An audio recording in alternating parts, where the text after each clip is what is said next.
김윤경의 생생경제. 안녕하세요. 김윤경입니다. 고졸 취업자가 지난해 처음으로 1,000만 명을 넘었습니다. 작년에 53만 3천 개의 일자리가 늘었다고 하는데요. 그 절반을 고졸자들이 차지한 겁니다.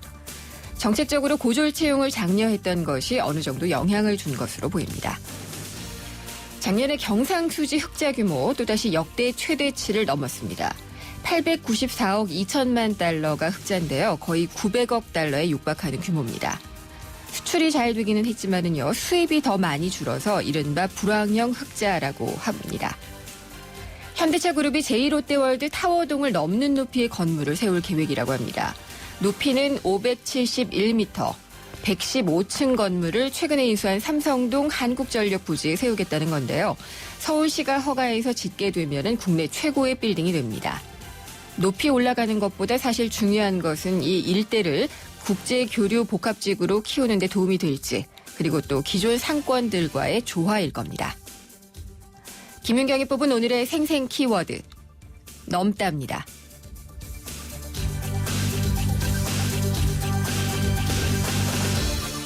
네, 저희 생생경제가 준비한 오늘의 경제 이슈입니다. 1%대 금리로 주택을 살 수 있는 대출을 받는다. 솔깃하시죠? 이 싼 이자로 주택자금을 빌려주는데 주택 가격이 오르게 되면 그 수익을 은행과 나누는 상품입니다.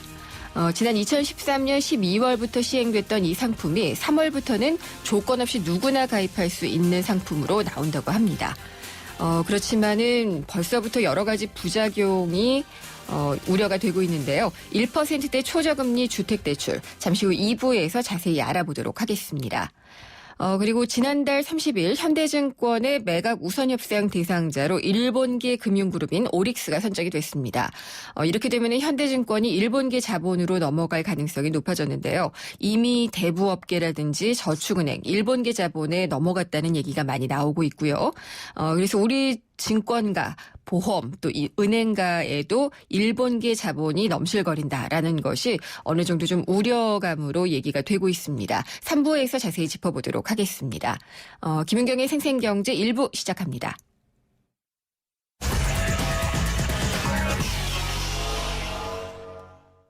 네, 생생경제 1부는 베러 앤 디퍼런트, 르노 삼성자동차와 함께합니다. 오늘의 증시 마감 알아보도록 하겠습니다. SK증권 명동지점의 김춘석 부장입니다. 안녕하십니까? 네, 안녕하십니까? 네, 오늘은 시장이 어떻게 끝났나요? 오늘 모처럼 만에 좀 뒤바뀐 시장으로 끝났습니다. 거래소가 한 3.42포인트 올라서 끝났고요. 네. 코스닥 시장은 1.31포인트 빠져서 끝났습니다. 외국인들 매매 형태 자체도 거래소 쪽은 좀 사들어오는 60억 정도 순매수로 끝났고요. 코스닥 97억 정도 순매도로 끝났습니다. 여러 가지 요인들이 작용한 걸로 보여지는데요. 가장 큰 부분 자체는 그동안 많이 올랐다는 코스닥 쪽에서 이익 실현 매물이 많이 나왔다고 볼 수 있을 것 같고요. 거래소 쪽에서 종목군들은 마침 또 지난 주말에 유가가 또 급락을 했지 않습니까? 네. 유가 급등을 했죠. 그러다 보니까 그거에 따라 가지고 이제 좀 거래소 대형주들, 특히 이제 뭐 조선주라든지 화학주라든지 이런 쪽이 좀 올라가면서 상승하는 모습을 보였고요. 네. 상대적으로 그동안 좀 약한 유가 때문에 움직였던 운동주 같은 경우는 조금 안 좋은 모습을 보이는 그런 하루였습니다.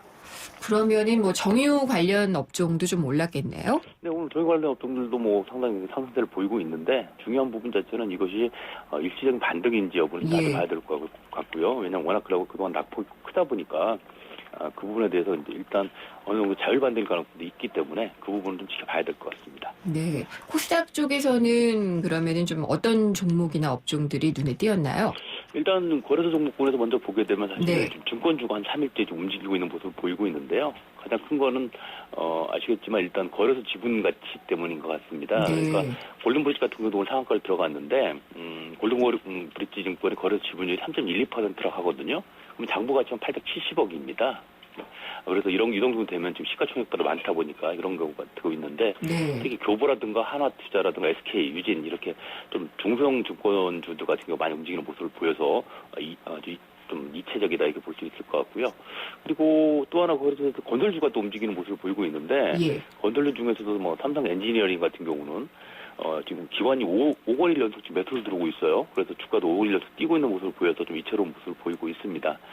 반면에 이제 코스닥 종목 쪽에서 보게 되면 생명과학적으로 봐야 되나요? 마크로덴 같은 이런 줄기세포 관련된 종목분들이 한 5일 연속 오르면서 강한 모습을 보이고 있고요.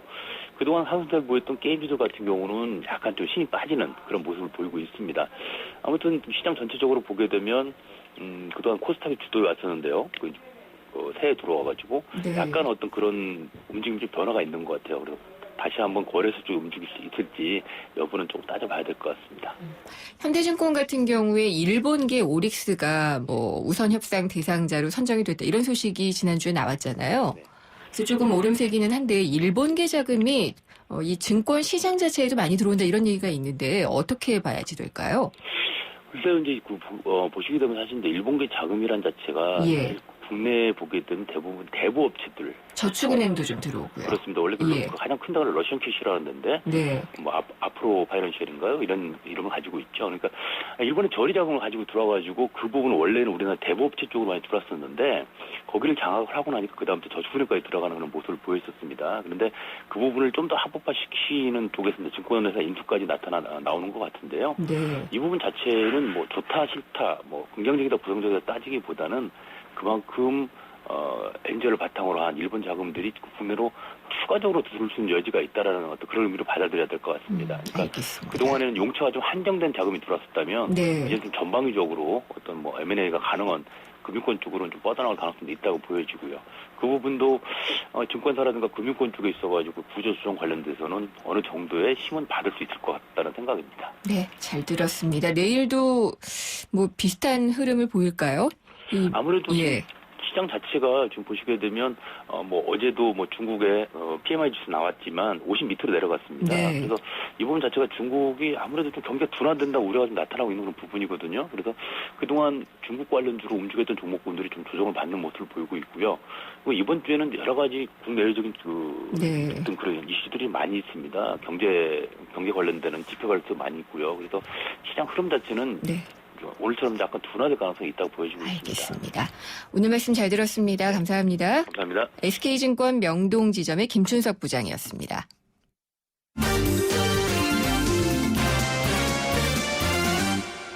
네, 오늘의 경제뉴스 정리해보겠습니다. 한국일보의 이성철 부국장입니다. 안녕하십니까? 안녕하세요. 네, 지난해 우리나라 경상수지 흑자, 뭐 예상대로 상당히 많았던 것으로 집계가 됐죠. 네, 900억 달러에 육박하는 흑자가 났습니다. 네. 한국은행은 오늘 발표를 보면은 작년도 경상수지 흑자가 894억 2천만 달러. 그래서 종전 최대 기록이 그 바로 전년도 2013년이었는데요. 그때가 811억 5천만 달러입니다. 그러니까 그때에 비해서 82억 7천만 달러, 그다음에 퍼센테이지로는 10.2%, 두 자릿수에 달하는 흑자 증가세가 이어졌습니다.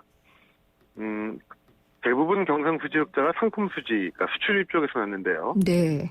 상품수지 흑자가 그 전년도에 827억이었는데 작년에는 928억, 900억 달러가 넘는 상품수지 흑자가 났고요.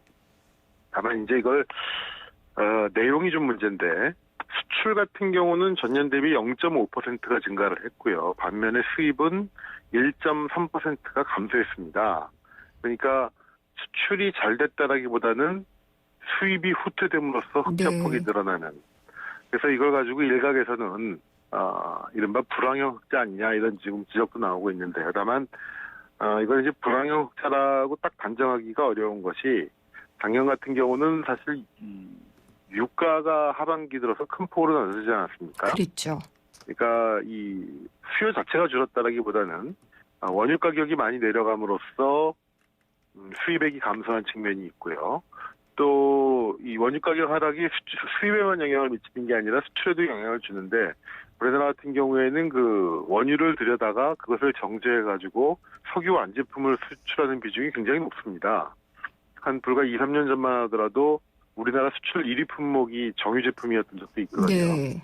근데 유가가 많이 낮아지게 되니까 상대적으로 그런 정유 제품의 수출, 석유 제품의 수출에 별로 득이 못 됐고, 그래서 결국 원유 가격 하락으로 나타난 부분이기 때문에 이것을 불황형 흑자다라고 이렇게 단정하기는 어려운 측면이 분명히 있습니다. 네. 어쨌든 내용이 좋은 건 아니고요.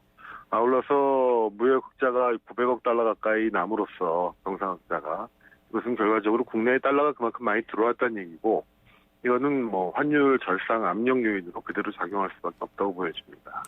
이 정부가 원하는 것은 유가가 하락한 만큼 또 이제 이게 국내 소비 진작으로 늘어나기를 원하는 점이잖아요. 그렇죠. 그 고리가 예. 좀 살아나면은 좋을 것 같네요. 그렇습니다. 네. 작년인가요? 올해인가요? 쌀 자급률 통계가 나왔네요. 네, 뭐 사실 경상수지 흑자도 예. 적자보다는 흑자가 좋습니다만 너무 많은 것도 이게 이제 문제라고 제가 그렇죠. 좀 전에 그런 취지로 말씀을 드렸는데 이 쌀도 그렇습니다. 쌀이 너무 풍작이 나도 사실은 지금 부담입니다. 지금 우리나라의 쌀 자급률이 작년에 97%까지 올라갔다고 그래요. 그래서 네. 5년 만에 최고치를 기록했다고 그러는데 양공년도 2015 양공년도라고 하면은 이게 이제 전년도 11월부터 네. 그 다음에 10월까지 그러니까 2015 양공년도라고 그러면 작년 11월부터 올 10월까지를 하나의 양공연도로 보는데요. 양곡연도. 자급률을 추산을 해보니까 97%까지 올라가게 된다고 합니다. 그러니까 국내에서 생산된 쌀만으로도 우리나라 전체 쌀 수요의 97%가 해결된다는 것이죠. 네. 근데 이제 우리 같은 경우에는 국내 소비량의 한 9% 정도를 의무적으로 수입을 해야 됩니다. 그렇죠. 의무 수입 예. 물량으로 하기 때문에 만약에 이 9%까지 더하게 된다면은, 그러니까 우리 쌀 국내 생산분만으로도 97%가 자급인데 거기다 9%를 수입을 해야 되니까 결과적으로 본다면은 6% 정도의 잉여가 생기게 된다는 거죠. 남아돌게 된다는 것이죠. 예. 그러다 보니까 국내 쌀값은 지금 계속 떨어지고 있고요. 쌀 작황이 뭐 조금 좋아진 측면도 있었습니다만은 무엇보다 쌀 소비량이 지금 지속적으로 감소하고 있거든요. 작년 같은 경우에는 1인당 연간 쌀 소비량이 65.1kg입니다. 그래서 전년도보다 2.1kg가 줄었고 사실 쌀 소비량은 지금 30년째 계속 하락을 하고 있는데 네. 이게 언제 얼마까지 더 떨어질지 모르겠습니다만은 어쨌든 이렇게 쌀값이 계속 떨어지고 자급률이 높아지고 함으로써 결국 이 국내에 쌀이 남아돌게 되고 그렇게 되면은 이것이 뭐 다른 쌀 어떤 소비 제품화해가지고 뭐 쌀 막걸리라든가 쌀 과자라든가 쌀 국수라든가 이런 걸로 이제 좀 소비를 해야 되는데 그것도 지금 뭐 좀 여의치 않은 상황이고 그래서 사실은 이 쌀 작황이 너무 좋은 것 또 이 쌀 자급률이 지나치게 높아지는 것도 어떤 의미에서는 우리는 지금 부담으로 작용하고 있습니다. 네. 여기에 또 지금 이제 쌀 관세화가 이루어졌잖아요. 그러면 의무 네네. 수입 물량 이외에도 더 수입이 되는 거잖아요.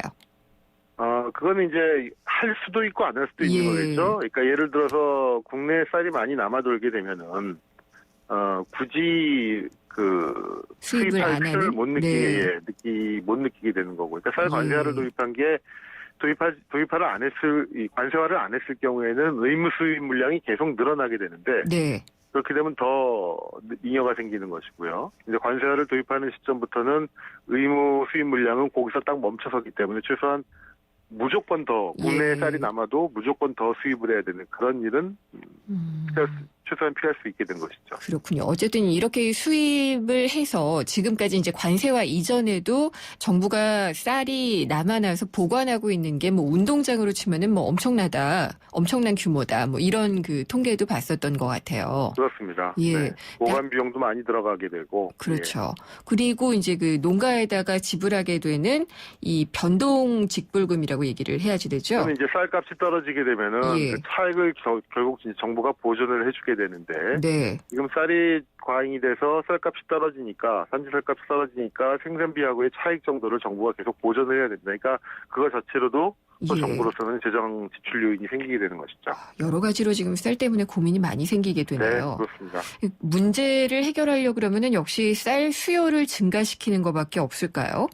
쌀 수요를 증가시키는 게 중요하고요. 근데 다만 예. 식생활 자체가 바뀌었기 때문에 그렇죠. 그거를 늘리는 건 어려울 것이고 정부도 점차적으로 사실은 쌀에 대한 감산 정책을 펴고 있습니다. 그러니까 이 네. 논을 자꾸 이제 밭으로 전환을 유도한다라든가 그거를 추진하고 있는데 그 전환 속도를 감안하더라도 지금 남아도는 쌀 물론 이러다 갑자기 또 흉작이 오고 그러면 또 네. 문제가 생길 수도 있겠습니다만은 예측을 하기는 어려운 측면이 있습니다만 전체적인 우리나라 이 사이즈에 비하면은 지금은 어쨌든 수입량, 내부 생산량 합치면은 초과 상태인 건 분명한 것 같습니다. 네, 과잉 상태네요. 그리고 우리나라 사람들이 해외 여행할 때 쓰는 경비에 대한 조사 결과가 나왔네요. 이 마스터카드가 그 서울하고 부산 지역 성인 남녀 한 400명을 대상으로 조사를 해보니까 지난 1년간 이 업무상 출장 이외의 해외여행 때 쓴 금액이 1인당 평균 166만 원 정도가 나왔습니다. 이 중에는 이제 항공료 같은 게 한 3분의 1 정도 제일 비싸고요. 네. 그다음에 숙박비, 뭐 외식비, 쇼핑 이런 순서인데 아마 대부분 분들이 마찬가지일 겁니다. 제일 가보고 싶은 도시가 어디냐라고 물어봤더니 네, 1위가 프랑스 파리라고 대답을 했고요. 여전하군요. 예, 그다음에 예. 미국의 뉴욕, 호주의 시드니 뭐 그런 순인데 뭐 많은 분들이 로망이죠. 한번 네. 이런 데 갔다 오고 하는 건요. 근데 응답자의 59%가 작년에 적어도 한 번 이상 해외여행을 다녀왔고 84%는 올해도 작년만큼 가겠다라고 대답을 했다고 합니다. 그러니까 뭐 이 표본이 어떻게 되는지 모르겠습니다만은 어쨌든 해외여행 많이 나가고 이번에도 아마 구정 연휴 때 이미 그 주요 관광지, 해외 관광지 항공권하고 숙박 패키지 상품들은 뭐 한 달 전, 두 달 전에 이미 동이 났다고 할 정도니까 많이 나간 것 같습니다. 네, 오늘 말씀 잘 들었습니다. 감사합니다. 네, 고맙습니다. 한국일보 이성철 부국장이었습니다.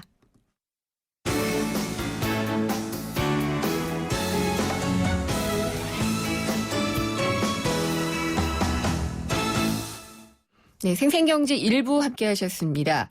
지금 정부는 주택 가격을 떠받치기 혹은 올리기 위해서 좀 안간힘을 쓰는 것 같은데요. 이런 정책까지도 나오고 있습니다. 1%대 초저금리 주택대출이요. 그러니까 이 1%대의 아무 조건 없이 연봉이 많은 사람이라도 또 집을 갖고 있는 사람이라도 대출을 받아서 집을 살 수 있도록 하는 그런 상품이 나왔는데요. 나중에는 그 주택 가격이 오르게 되면 수익을 은행과 공유하는 형태가 되는 상품이라고 합니다. 이게 이르면 3월부터 이 상품이 나온다고 하는데 일단은 기대하시는 분들도 많을 거고요. 또 한쪽에서는 우려하시는 분들도 적지가 않습니다. 1%대 초저금리 주택대출 2부에서 자세히 알아보도록 하겠습니다. 광고 듣고 돌아오겠습니다. 요즘 유행하는 유태인 학습법에 하브루타라는 말이 있습니다. 두 사람이 짝을 이뤄 학습하는 옛 유태인 학습 방식인데요. 서로 짝을 지어 대화하고 토론하는 방식으로 어려운 것들을 하나하나 해결해 나가는 거죠. 그렇습니다. 어떠한 어려움도 함께하면 충분히 극복해 나갈 수 있다는 믿음이죠.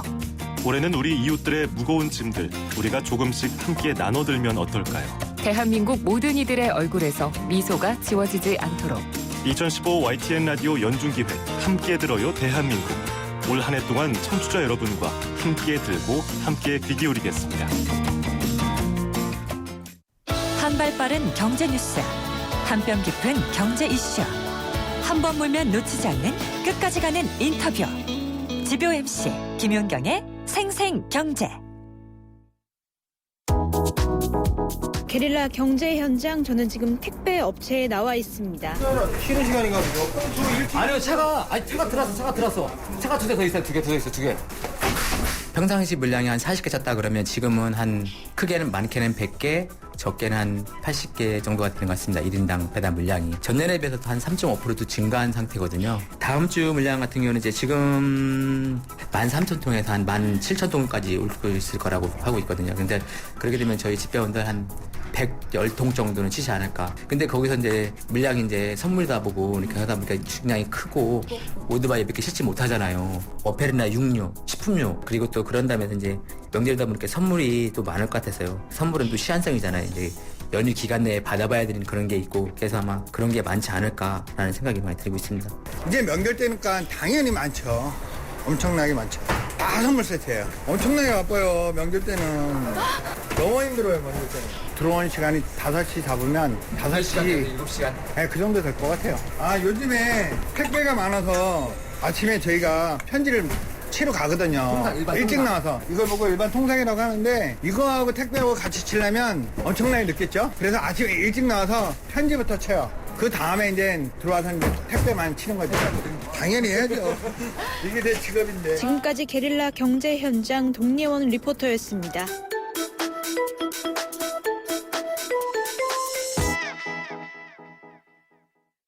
김윤경의 생생경제.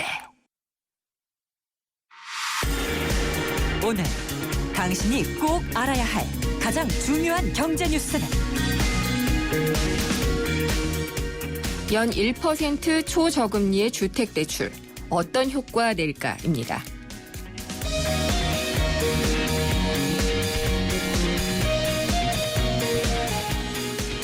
이르면 3월쯤에요. 1%대 정말 낮죠. 초저금리의 수익 공유형 은행 모기지 상품이 나올 것 같습니다. 이 소득 수준과 상관없이 누구나 이용할 수 있습니다. 그러니까 돈 많은 사람이나 돈 적은 사람들도 다 이용할 수 있기 때문에 많은 관심을 끌어모을 것으로 예상은 되고 있습니다. 그렇지만 이게 또 부자만을 위한 정책이다. 혹은 뭐 집값 떠받치기를 위한 안간힘일 뿐이다. 뭐 이런 얘기들도 많이 있는데요. 또 집값 거품을 일으켰다가 붕괴되면은 얼마나 위험한지 우리가 잘 알고 있기 때문에 그런 비판 섞인 지적도 귀담아 들어야지 될 것 같습니다. 세상의 베이스가 되다 포스코 협찬으로 김은경의 생생경제 2부 인터뷰 들어가도록 하겠습니다. 김규정 NH투자증권 부동산 연구위원입니다. 안녕하십니까? 네, 안녕하세요. 예, 1%대 초저금리의 주택대출 이게 어떤 상품인지 먼저 설명 부탁드릴게요. 네, 시중은행이 내놓는 수익공유형 모기지 상품으로 보시면 됩니다. 이르면 3월경부터 출시될 예정인데요. 소득 수준하고 상관없이 누구라도 연 1%대의 저금리로 집값의 최대 70%까지 대출을 받아서 주택을 구매하실 수 있고요. 네. 집값이 오르게 되면 그 차익을 은행과 그 대출 금액 빌린 만큼 나누는 조건의 대출 상품이라고 보시면 됩니다.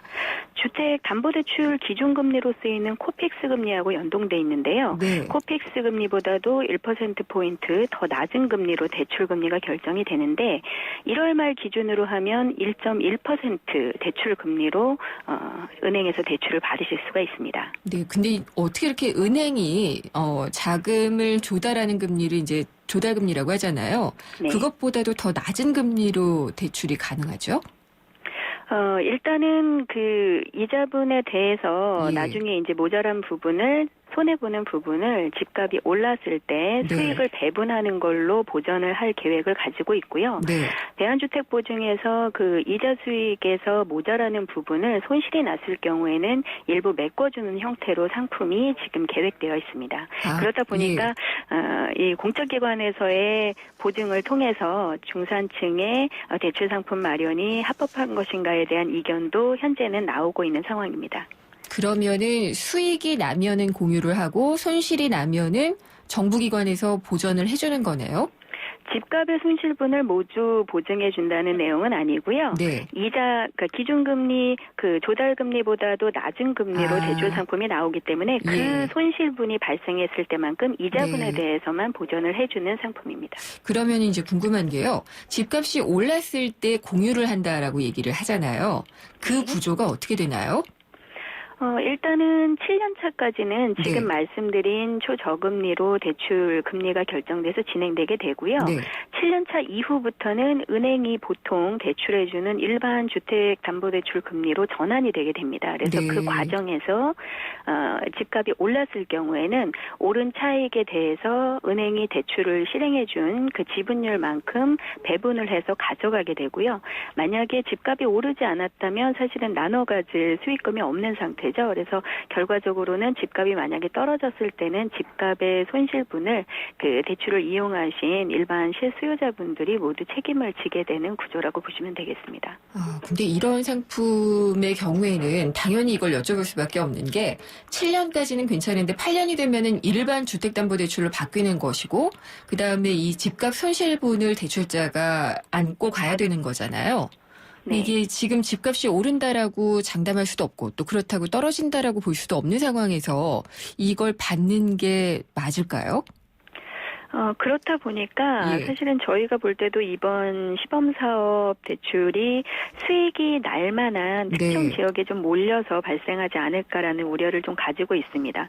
그 대출을 이용하시는 분의 경우도 물론 수익을 쉐어하는 것들이 좀 아까우실 수는 있지만 그래도 집값이 오르면 손해를 보시는 건 아니시기 때문에 수익이 날 만한 뭐 도심 역세권의 새 아파트 중심으로 대출을 좀 한정적으로 사용하실 걸로 예측이 되고 은행의 입장에서도 경우에도 조달금리보다 낮은 금리로 대출을 실행하는 만큼 나중에 주택 수익분에서 이제 배분을 받아야 손실을 메꿀 수가 있기 때문에 집값이 오를 만한 지역에 좀 여유가 있는 분들한테만 대출이 실행되는 것은 아닌가 이런 우려를 좀 현재 가지고 있습니다. 그러면은 지금 한 3천 가구 정도만 시범으로 대출을 해주겠다라고 얘기를 했잖아요. 약간 그렇게 제한을 둔 것도 이런 위험 같은 것들을 좀 고려한 조치라고 볼 수 있을까요? 네, 그런 부분도 있고 예. 기본적으로 이게 처음 만들어진 은행의 수익공유형 모기지 상품이기 때문에 어느 정도 이제 상품을 사용하려는 수요자들의 니즈나 선호도가 있을지도 알 수 없고 네. 이것을 활용했을 때 여러 가지 야기될 수 있는 또 부작용이나 이런 것들도 살펴봐야 하기 때문에 소규모로 책정해서 시범 사업을 한다라고 보시면 되겠고요. 네. 이전에 정부가 내놓은 그 수익공유형, 손익공유형 모기지 때도 사실은 시범 사업을 거쳐서 확대하는 수순으로 진행이 됐었죠. 이번에도 그런 단계로 진행이 된다라고 보시면 되겠습니다. 그래서 네. 3천 가구 시범 사업에 대해서 실제로 전세난에 조금 압박을 가지고 있는 실수요자들이 내 집 마련 수요자로 전환되는 순기능을 하고 전세 시장의 수요 분산이나 전세난의 완화를 가져오는 순기능을 한다면 네. 취급 은행의 확대나 아니면은 이런 대출 규모의 확대 같은 것들도 이후에는 더 늘어날 가능성이 있다고 보고 있습니다. 그리고 이게 자격에 제한이 없어지던데요. 소득 제한 같은 경우에. 그리고 이게 억대 연봉자라도 일단 주택이 없으면은 받을 수 있는 것 같고요. 혹은 또 이게 무주택자가 아니더라도 이 대출을 받을 수 있는 것으로 알려져 있던데 그런가요? 1주택자도 대출을 받으실 수 있는데 다만 기존 주택을 처분하는 조건으로 대출을 예. 받으셔야 합니다. 그러니까 네. 엄격히 따져보면 사실은 무주택자 기준의 대출이라고 보실 수가 있겠고요. 네. 다만 기준이 완화됐다라고는 해도 주택이나 지역에 대한 제한 조건은 여전히 일부 남아 있습니다. 일단 주택은 전용 면적 102제곱미터 이하 또 공시가격 9억 원 이하의 아파트를 대상으로 하고요. 네. 공시가격 9억 원 이하면 근데 사실 시세로 치면 한 10억에서 12억 사이까지의 아파트도 해당될 수 있기 때문에 네. 웬만한 중형대 아파트는 포함이 된다라고 보실 수 있고 해당 지역은 서울 수도권과 지방 광역도시 그리고 네. 세종시를 포함한 인구 50만 이상의 좀 규모가 있는 도시에 있는 아파트에서만 대출이 가능하십니다. 지금 말씀하신 이 부분 때문인 것 같은데요. 그러니까 공시가격 9억 원 이하니까 시가로는 한 10억에서 11억 정도 되는 아파트. 이걸 대출을 받아서 살 수 있는 여유를 갖고 있는 사람은 아무래도 이 돈 좀 있고 여유가 있는 전세 부자들을 위한 상품이 아니냐. 이런 얘기들이 좀 나오고 있거든요. 네, 시세 거의 12억 이하의 중형대 아파트까지 포함할 수 있다고는 하지만 네. DTI 기준이 적용되기 때문에 사실상 연봉 수준, 연소득 조건이 어느 정도 되시는 분들이 좀 고가의 아파트를 사실 수 있는 조건이 되실 겁니다. 그리고 네. 기존 좀 소득 기준이나 주택 규모 제한이 있던 정부의 공유형 모기지보다 주택 면적이나 가격 조건을 확대한 시중 상품이기 때문에 사실상 중산층의 내 집 마련을 지원해주는 상품이라고 보는 것이 맞을 것 같습니다. 다만 네. 지금 제기되고 있는 몇 가지 문제들을 보완한다면 모기지 상품, 장기 모기지 상품의 다각화나 아니면 다양한 금융 상품을 통한 내 집 마련 주거 안정을 지원하는 상품의 다변화 이런 식으로 좀 의미를 찾을 수 있을 것 같습니다. 지금 제기가 되고 있는 몇 가지 문제점은 연구원님은 어떤 것들을 보고 계신가요? 제일 크게는 지금 대한주택보증하고 연계된 손실 금리 부분에 대한 네. 보완 문제죠. 사실은 대한주택보증의 여러 가지 비용들이 좀 저소득층이나 실제 주거안정 지원이 좀 더 필요하신 분들에게 우선적으로 사용돼야 하는데 그렇지 않다는 점에서 조금 여러 가지 이견들이 이미 좀 나오고 있는 상태고요. 네.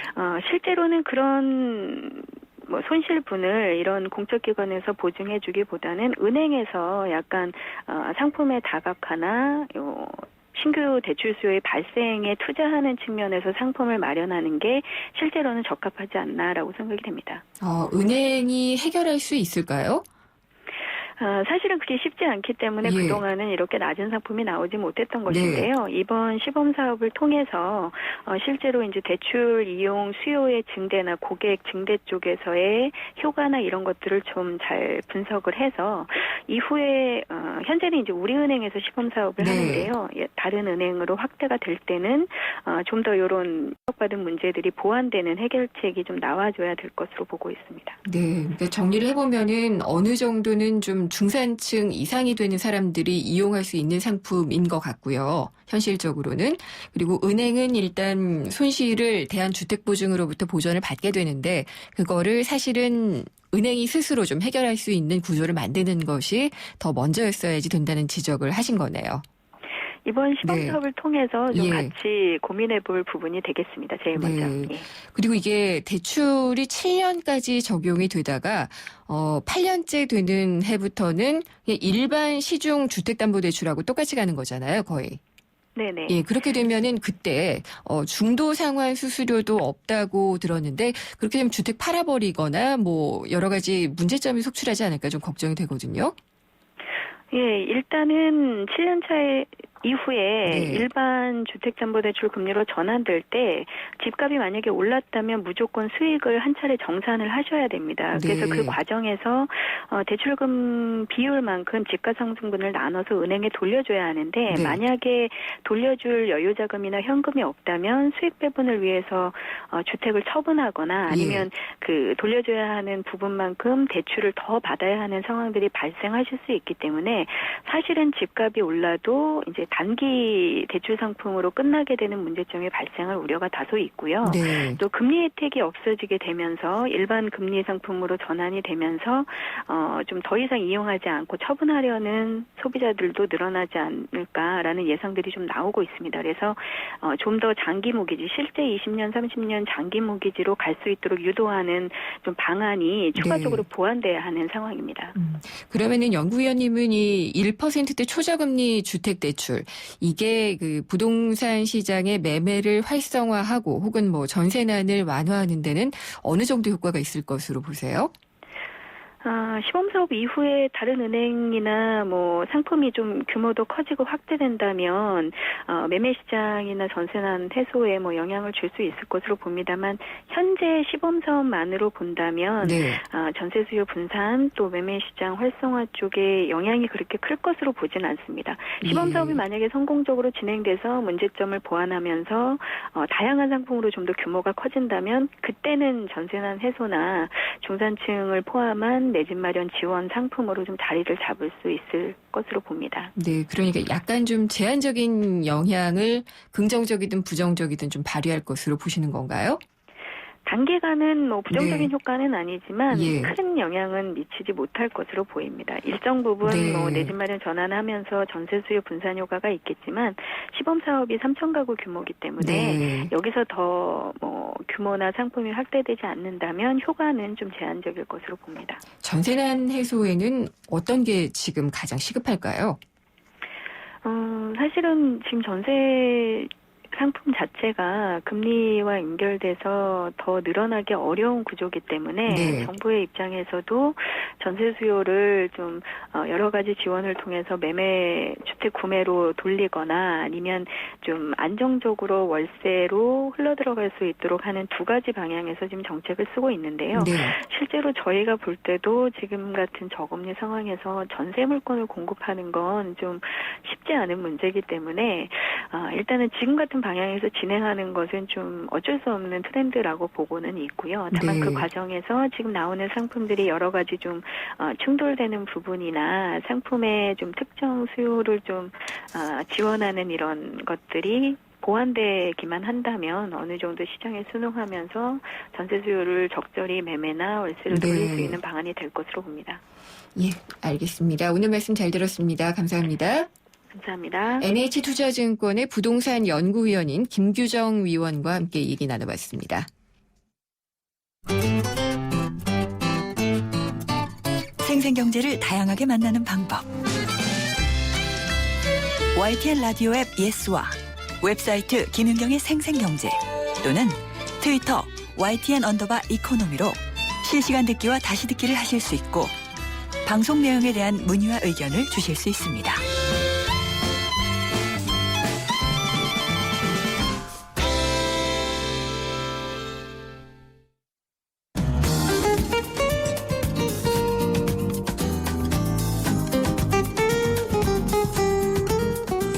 글로벌 경제 이슈 시간입니다. 이장원 연합 인포맥스 부장이 전화 연결돼 있습니다. 안녕하십니까? 네, 안녕하십니까.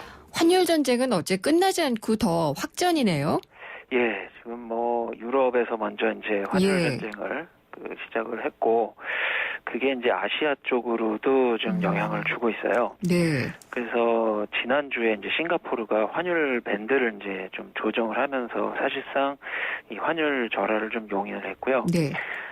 싱가포르는 원래 3개월에 한 번씩 그 회의를 해요. 그러니까 다른 나라는 1개월에 한 번씩 그 통화정책 회의를 하는데, 싱가포르는 3개월에 한 번씩 하는데, 이번에 이 결정을 할 때는 그 3개월마다 하는 회의가 아니라 기습적으로 긴급하게 이제 회의를 열어서 이 결정을 한 건데, 그만큼 이제 그 환율과 관련한 이 글로벌 경제 상황이 심상치 않다, 이렇게 좀 판단한 것 같고요. 네. 이제 중국도 이제 아시아에서는 이제 위안화 가치가 어떻게 될 거냐 관심이 많은데, 중국 환율은 정부에서 이제 고시를 하고 있는데, 최근에는 이제 환율 전쟁 분위기를 감안해서 그 위안화 가치를 좀 떨어뜨리는 그런 움직임이 있고요. 그 일각에서는 이제 환율 밴드 폭을 좀 확대하지 않겠느냐, 이런 전망도 나오고 있어요. 그리고 뭐 인도라든가 뭐 터키, 호주, 특히 이제 호주 같은 경우에는 내일 그 통화정책 회의를 하는데, 호주가 금리를 인하할 거라는 전망이 굉장히 좀 높게 나오고 있고요. 호주까지도요? 네. 그래서 호주가 금리를 내리면 호주 달러가 이제 하락하는 효과가 있고, 역시 호주도 환율 전쟁에 이제 참여하지 않겠느냐, 그런 전망이 나오고 있어요. 터키도 수요일 날 회의를 하는데, 터키도 금리를 내릴 거다. 그러니까 이제 아시아 국가들이 그 금리를 내리는 거는, 그 작년만 해도 미국의 금리가 올라가면 여기 아시아에서 돈이 빠져나가니까 금리를 같이 올려야 된다. 이게 이제 그 보통의 그 상식이었는데, 지금 같은 경우에는 미국이 이제 돈줄을 죄는 거는 기본 상식으로 이제 하고, 나머지 나라들끼리 누가 더 경쟁력이 있을 거냐, 이렇게 좀 초점이 맞춰져 있는 것 같고요.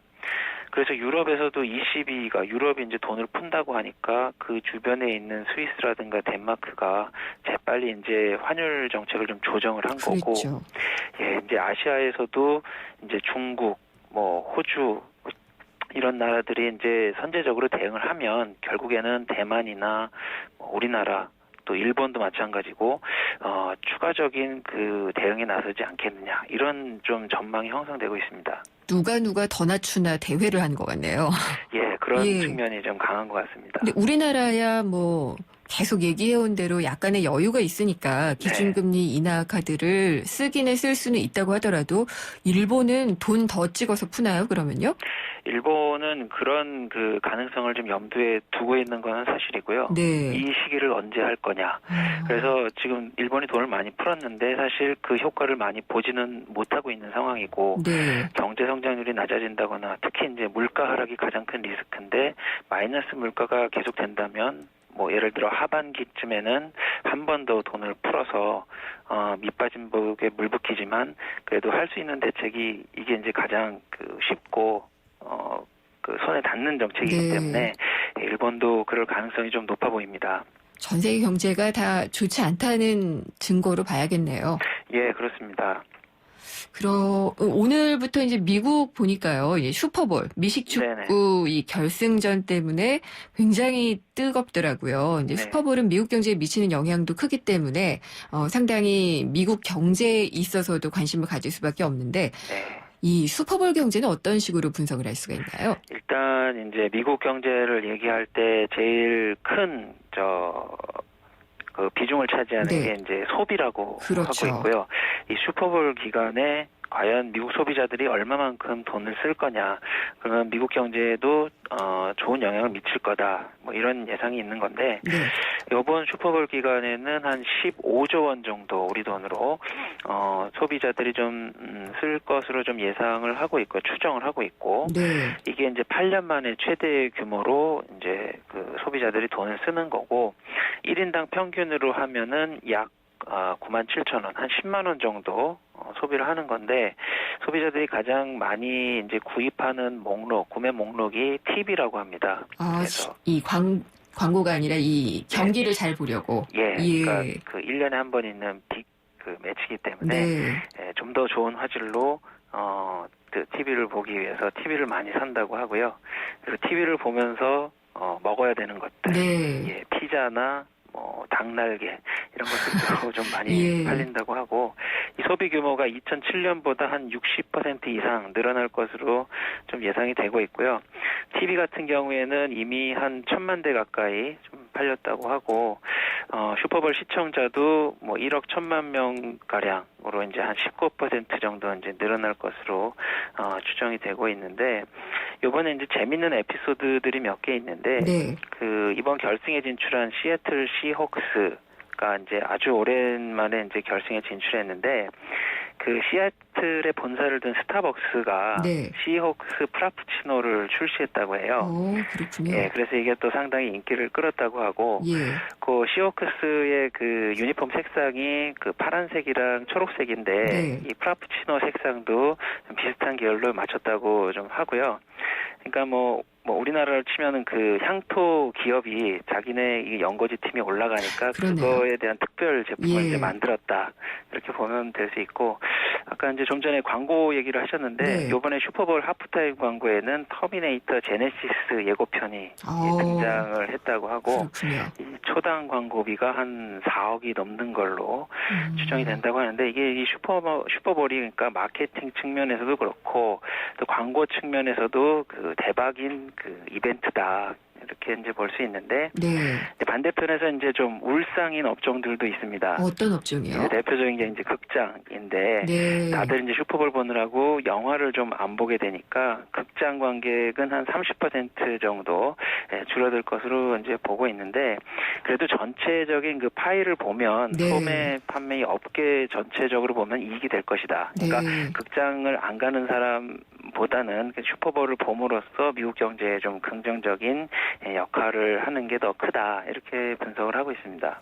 이렇게 되면은 15조나 쓰게 되는 슈퍼볼은 진짜 미국 경제를 좌우할 수도 있는 변수네요. 네, 그렇습니다. 이게 나중에 보면은 결승전에서 광고를 막 쪼개가지고 굉장히 짧게 많이 하잖아요. 네, 그렇습니다. 우리나라도 아마 우리나라 업체들도 광고를 좀 하고 있죠.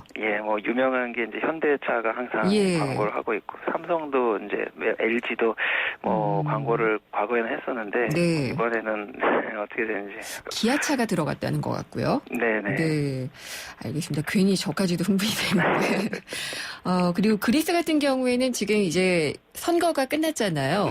예상대로 선거 결과가 나와서 급진좌파가 정권을 좀 갖게 됐고요. 그리고 나선 조금 잠잠해지는 모습이네요. 일단 이제 좌파가 정권을 잡으면 그 그리스가 유로존을 탈퇴할 것이다. 이게 이제 유럽 쪽에 퍼진 어떤 공포 심리였는데 막상 이제 집권하고 나니까 유로존 탈퇴보다는 좀 이제 협상 분위기가 좀 흐르고 있다는 거고요. 그래서 이 협상을 위해서 그리스가 그 자문사를 좀 고용했다. 그런 좀 소식이 들려오고 있는데 이 자문사를 미국계 투자은행 라자드를 이제 고용했다고 하고. 그리스가요? 그러니까 이제 이게 구제금융과 관련한 재협상 용의가 있다, 재협상을 준비하고 있다 이런 시그널로 받아들일 수도 있는데 이제 그리스 같은 경우에는 이제 트로이카라고 하는 유럽연합, 유럽중앙은행, IMF와 이제 그 재협상을 해야 되는데 이제 그 원래는 그 그리스가 협상을 좀 하지 않을 걸로 이제 예상을 했다가 지금 이제 그 라자들을 고용해서 이제 그 협상을 할 걸로 그렇게 이제 예상이 되고 있는 거고 그리스가 이제 구제금융 시한이 28일입니다. 28일 시한 만료 전까지 이 그 협상을 완료를 해야 되는데 이 한 달간 그 협상과 갈등 과정이 좀 계속 반복될 가능성도 좀 있어 보이고요. 서로 요구 조건을 관철시키기 위해서 좀 강경한 발언이 오고 갈 수도 좀 있다고 그런 전망이 있습니다. 협상 끝까지 어떻게 될지는 모르지만은 그리스가 과연 탈퇴하는 게 좋을지 남아있는 게 좋을지 아마 잘 알고 있을 거예요. 그리스 쪽에서. 예. 그럴 거라는 생각이 들고요. 예, 맞습니다. 네. 오늘 여기까지 듣도록 하겠습니다. 감사합니다. 네, 감사합니다. 이장원 연합 인포맥스 부장이었습니다. 해피 쉐비 뉴 이어. 온 가족이 모이는 설 연휴. 쉐보레와 함께 기분 좋은 귀성길 되시라고 2월 한 달 쉐보레를 구입하는 모든 분께 최대 120만 원의 풍성한 할인 혜택을 새해 선물로 드립니다. 전시장 및 홈페이지 참조, 일부 차종 제외. Chevrolet, find new roads.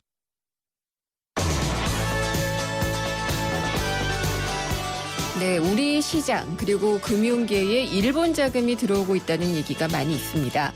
실제로 들어온 금액들, 그 자본들도 많이 확인이 되고 있고요. 이번에는 현대증권의 일본계 금융그룹인 오릭스가 매각 우선 협상 대상자로 선정이 됐다는 소식 때문에 증권가도 먹히느냐 이런 얘기들이 좀 나오고 있습니다. 근데 일본계 자본이 금융권을 얼마 정도 들어와서 넘실거리고 있는지 3부에서 자세히 좀 짚어보도록 하겠습니다. 궁금한 점이나 의견 있으면 보내주세요. 문자는 짧은 문자는 50원, 긴 문자는 100원이 부과되는 휴대전화 우물정의 0945번. YTN 라디오 앱 예스를 통해서 남겨주셔도 되고요. 저희 페이스북과 트위터도 있습니다. 페이스북은 YTN 라디오 이코노미 치시면 되고요. 트위터 주소는 YTN_이코노미입니다. 내시 뉴스 듣고요. 생생경제 3부에서 뵙겠습니다.